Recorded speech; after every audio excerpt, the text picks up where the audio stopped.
I'm traveling for the holidays, so I'm recording from the backseat of this car that I ran off to. But make sure you drop a like and subscribe. Luigi Mangione's lawyer gave her first statement, and we have a recording of it here. She goes after everyone: Eric Adams, the media, the federal prosecutors, the state prosecutors being at conflict. She says the trial is not fair thus far. She says Luigi has been completely compliant and has worked with law enforcement. She absolutely goes off here. Second thing I want to make a record of, Your Honor, is I'm very concerned about my client's right to a fair trial in this case. He's being prejudiced by some statements that are being made by government officials. Like every other defendant, he is entitled to a presumption of innocence. But unfortunately, the way this has been handled so far, his rights are being violated. And as you know, Your Honor, there's a wealth of case law guaranteeing his right to a fair trial. But none of the safeguards have been put in place yet here. In fact, it's just the opposite of what's been happening. He's a young man, and he is being treated like a human ping pong ball between two warring jurisdictions here. These federal and state prosecutors are coordinating with one another, but at the expense of him. They have conflicting theories in their indictments, and they're literally treating him like he is like some sort of political fodder, like some sort of spectacle. He was on display for everyone to see in the biggest staged perp walk I've ever seen in my career. It was absolutely unnecessary. He's been cooperative with law enforcement. He had been in custody for over a week. He waived extradition. He was cooperative at all accounts. There was no reason for the NYPD and everybody to have these big assault rifles that, frankly, I had no idea it was in their arsenal. And to have all of these, the press there, the media there, it was like perfectly choreographed. And what was the New York City mayor doing at this press conference, Your Honor? That just made it utterly political. And as Your Honor knows, under Lauro v. Charles, the Court of Appeals for the Second Circuit has held it to be clearly established that these staged perp walks to the media, unrelated to a legitimate law enforcement objective, is unconstitutional. And I submit there was zero law enforcement objective to do that sort of perp walk.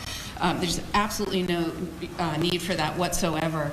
And frankly, Your Honor, the mayor should know more than anyone of the presumption of innocence that he too is afforded when dealing with his own issues. And frankly, I submit that he was just trying to detract from those issues by making a spectacle of Mr. Mangione. And there are consequences to this. He has a right to a fair trial.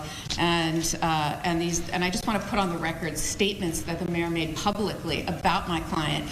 Nothing saying alleged, for example. And he said, I wanted to send a strong message with the police commissioner that we're leading from the front. I'm not going to just allow him to come into our city. I wanted to look him in the eye and state, you carried out this terrorist act in my city, the city of New York that I love.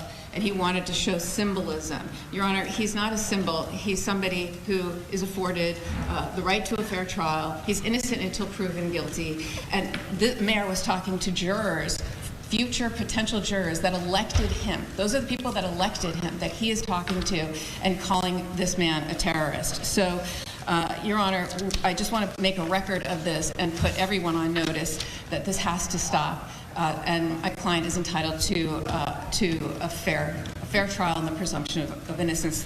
And we're going to fight these charges, whether it's in the state or federal, to the fullest extent. Thank you, Your Honor. When so much of the conversation about Luigi Mangione is centered around the public's apathy or indifference towards what happened, and I know a majority of people still see this as a really bad thing, but if you have 61% of people disapproving, 20% approving, and another 20%, not saying what side they agree with in this situation when it comes to an assassination, those numbers are not good. If 40% of the public cannot determine if an assassination is bad, if they think it might actually be a good thing, that shows there's a lot of distrust in the system. And I agree, that might be misguided. It definitely is, because America voted for Donald Trump, who wants to make healthcare worse and more corrupt in America. But also Democrats message poorly on that.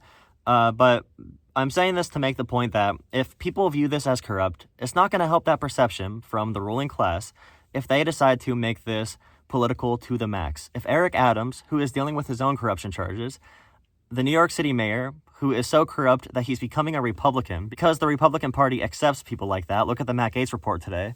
They wanted someone who paid off a minor to have intercourse with him. They wanted him to be attorney general. So if you want to get away from corruption charges, then become a Republican. Eric Adams talking about immigration and about how Trump was right, and now Trump is talking about maybe giving Eric Adams a pardon. When Eric Adams makes that such political theater, it does not look like it's going to be fair. When there's so many things in the public and being said by federal prosecutors and by just those in power, whatever you want to say for those in power, the statements being made are going to make people trust the system even less. Luigi has been completely compliant working with law enforcement. He has made this very simple for them. No matter what you think about this case, you need to admit that the way they are doing this is making Luigi Mangione seem like a supervillain, like Superman, like someone being caught and wrongly prosecuted because the ruling class sees him as such an existential threat, and they can't show his face because people think he's attractive, and there's a bunch of articles being written about this and about how people are fawning over him and how he is like a generational leader now among the youth. And then you also have pictures of him next to the New York City mayor, and the mayor is making really political comments. You are hyping this person up. Like, you have to think that there's really smart people in these circles. You understand you're making Luigi into what you want him to not be, right? You don't want him to be a symbol. You don't want him to encourage more of this. But by making this trial seem unfair and making it seem more corrupt, you're making that a more likely outcome. I do not condone violence, but I also do condone the system to change, and I do condone a fair trial. And I want corruption out of politics, out of our legal system. I want less corruption across the board. But the reason there is indifference and apathy about this is because we've seen a system that maximizes profits and does not maximize human value, only shareholder value. And this is across many different industries. And you can talk about the free market being good in some areas, like R&D, research and development. America does great with that, largely because of our free market principles. But you can have necessities that people need to survive, not dictated by free markets, and still have markets, but also have necessities covered by social programs, by governments that are owned for the people and by the people, our elected representatives working on our behalf. We have systems in America that should not be for-profit that are for-profit, and I am very against that. Again, we do not condone violence, but when you're making the system seem even more corrupt in your attempt to just crush dissent, it's having the opposite effect. And we want to channel this anger into a positive direction to pass policy. We do not want more Luigis. We do not want this to happen in society. It's not a good society. It does not work. And then we end up going into a situation where people feel like they can just end someone else's life if they dictate that they are evil enough. We want courts to decide this. We want juries. We want to make sure that we are doing this in a way that is legally responsible, that has some type of foundation, or our society cannot survive. I know this is not the most well put together video, but like I said, I'm traveling, recording from my car. Please drop a like and subscribe. I do make regular content with my full-time setup, with my usual setup. I will be back there in the new year, but I want you to stick around to have conversations about progressive politics, anything on the left, liberal, whatever ideology you are. I want to advocate for institutions that don't have corruption, for policies that help people, and to make our politics cleaner and to serve everyone